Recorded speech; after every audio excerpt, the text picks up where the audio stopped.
Guys, Cutterup Rob here. Just wanted to show you guys a video on, I guess, converting a VE to a P-pump or a P-pump to a VE, I guess. I've had a couple people call. This is just in the last while. I don't know what the deal is, but I've a lot of miscommunication, I guess, with people asking about switching this stuff over. And the problem seems to be, I don't know if it's lack of knowledge or what the deal is. So I don't know what the deal is. So this case here, actually I'll bring you guys down here for this part.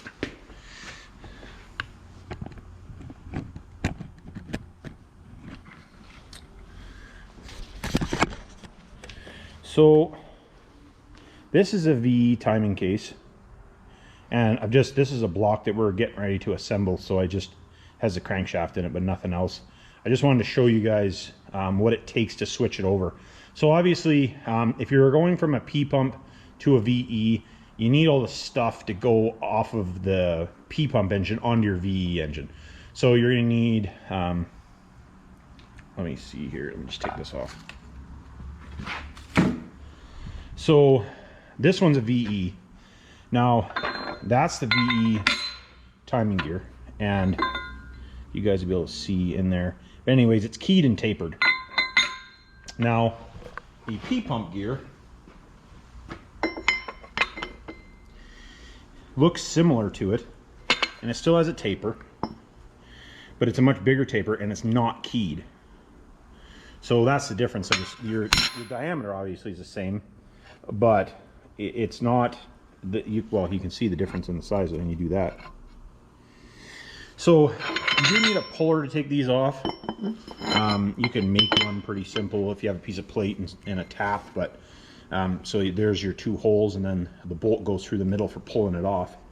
But anyways, I just want to show that. So you do need you do need a few things to switch over. But let's say you, in this for instance, I had a guy call, I think it was yesterday, which would be Friday. Today's Saturday. But anyways, the date doesn't matter. He was dealing with a shop, well, more than one shop in British Columbia, Canada. And I don't know what shop it was or who it was. But they said that you can't switch them around. And he has a complete VE motor and he has a complete P-pump motor. And I said to him, well, that's not the case. Whoever you have it with, you should take it out of there, because they obviously don't know what they're doing. And I'm not usually, I'm straightforward, but not that straightforward, I guess. But when you're getting guys that are telling, oh, you can't be done, well, I've done it 100 times. I've put P-pump cases on 6.7s, you guys have seen. Done P-pump 24 valve conversions. There's a lot of things you can do, and this is a straight swap. You don't have to, you don't have to be a Fisher Price tool set, a puller, and some time, and you can do this swap. So anyways, so you have to have, obviously, to do with a swap, you have to have the parts to do it. So if you're going from VE to P-pump, you're going to need the P-pump, the gear, the timing case, the fuel pump if you want to use the lift pump, the factory lift pump, the lines, the injectors are different, the lines are different, and all that type of stuff. And maybe I'll do another video later on, and I'll set everything out on the bench and show that. But I just wanted to do this one just so that everybody kind of, if somebody calls, I can just refer them to the video, because it's, after you explain the same thing 100 times, it gets old. So easier just to explain it once. So like I said, this is VE setup. So if you take this gear out of here, you don't have to change, the camshaft gear is the same. You don't have to change the camshaft gear. The oil pump is the same, and the gear on the crankshaft is the same. So, and this cover for a VE is different than a P-pump. There's a P-pump one, but it's a different shape at the top, so you do need one of those. So I'll put you guys back here, and what I'll do,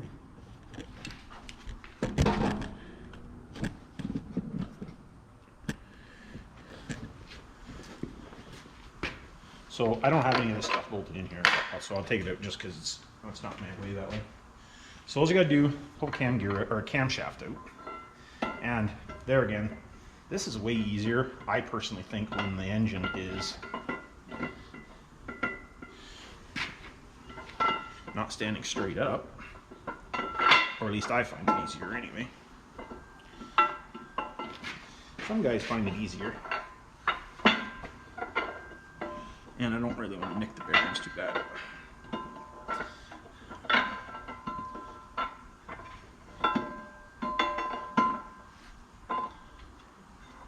So camshaft out. Now, if you were doing this to an engine, let's say in the truck, you do have to hold the lifters up. To do that, so this is where your tappet cover is. This is your tappet cover, where your tappet cover would go, and your lifters actually come up through these holes in here.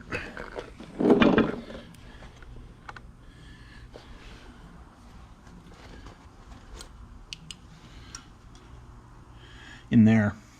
So what you would do is you stick a dowel down through here, a wooden dowel, half-inch wooden dowel. You just take your rockers off and your push rods out, and you stick the wooden dowel into the lifter, and you can hold the lifter up, and then you zip tie the top of them. There again, I'll show a video on cam swap one day. Got lots and lots of ideas for videos, just can only do so many things at once. So you would want to hold that up, but usually when I'm doing this, I recommend for the guys to pull the engines out of the truck, because it's a good idea to reseal the whole engine, in my eyes anyway. So you get it on an engine stand. What I do is you just flip it upside down. So you still have to take your push rods and your rockers off. You flip the engine upside down, and then the tappets will stay in there by themselves, and you can just pull the camshaft out. And then you can change, like I said, you can go through, change all the seals, oil pan seal, rear main seal, all that stuff.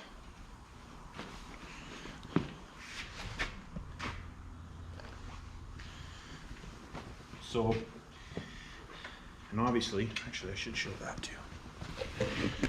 So this is right here, for anybody asking, that's your killer dowel pin. So what I do for that is we peen the case over when we're doing it. And then all we do is take a washer and cut a washer and make a washer so you can bolt it in there, and then you just fold the piece of washer over there. You can do it for like 35 cents.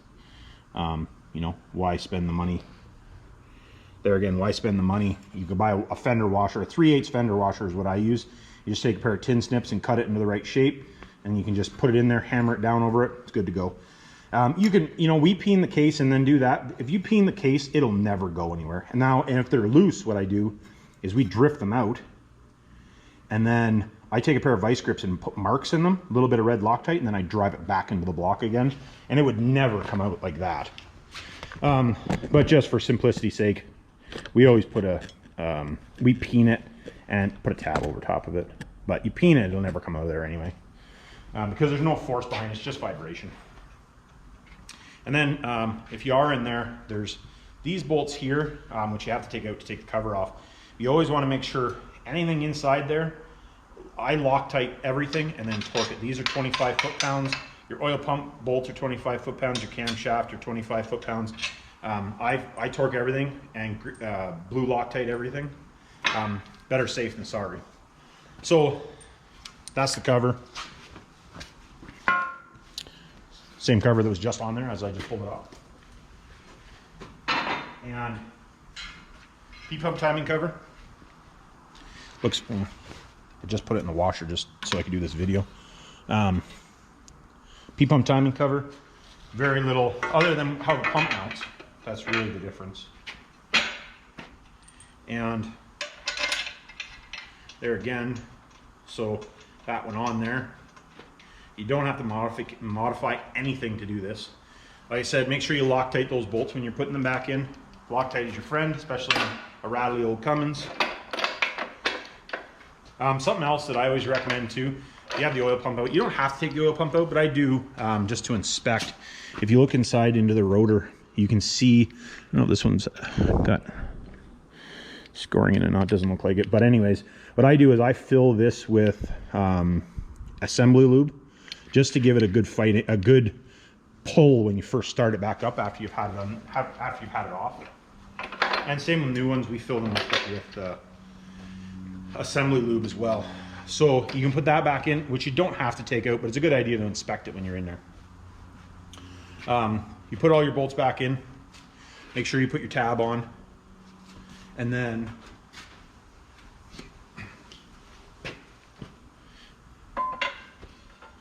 you do want to make sure that you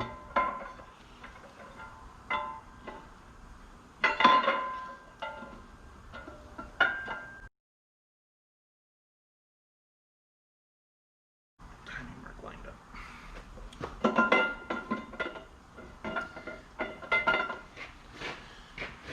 Famous last words. I almost got it.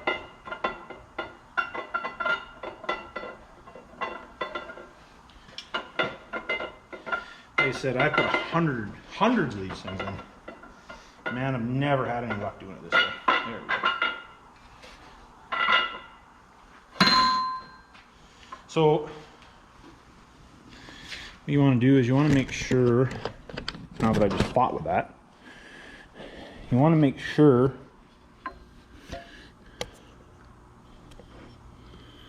that sometimes they're easy to see and sometimes they aren't. But anyways, there's a 0 right here. You guys might not be able to see it in the video. Lots of times they'll be big like this.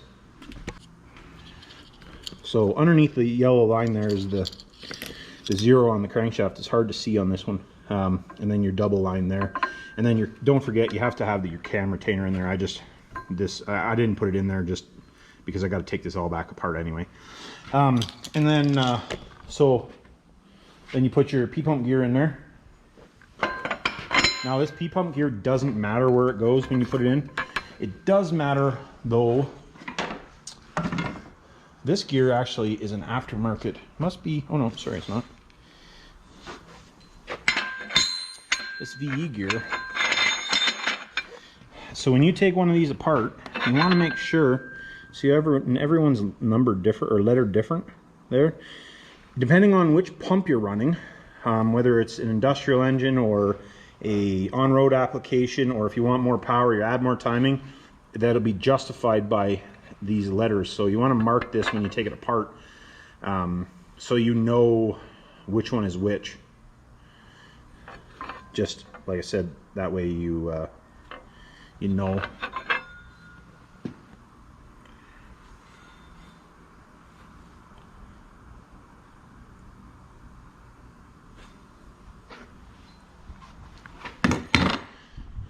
So as far as like switching stuff over, other than, you know, taking the pump and all that stuff we were talking about before, off, this is like, that's it, really.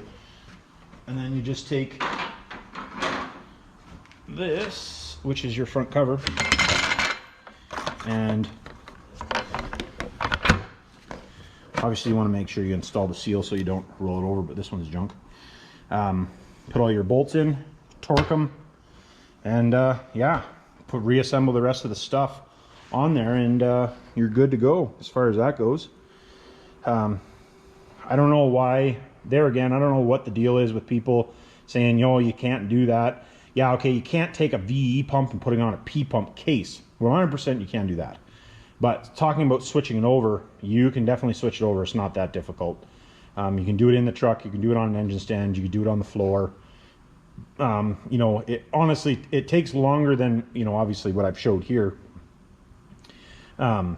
because I didn't really do the whole job. Just showing you guys, it literally comes off and goes right back on again. And that's the type of stuff that you have to do. So what I might do is, what I'll see about doing, I might not do it in the description right away, but I'll do it as soon as I can. I'll give a list of stuff that you need to have for swapping a VE to a P pump engine as far as parts goes. That'll help you guys out a little if you want to do that. What I do is I recommend to find yourself a running P pump 12 valve and just swap the whole engine. That's what I recommend doing, because then you get every nut, bolt, bracket, piece, part, everything you would need to do it myself. And then you still have a running VE engine. Now, if you find a P pump engine that doesn't run, but all the pieces are there, that works too. You can swap everything over. So anyways, That's this video. I just wanted to show that, and I can refer some people to it, so they can see what's going on. You know, you can do it. I don't understand why people think that you can't. I don't know. That makes sense. But anyways, have a good one, guys.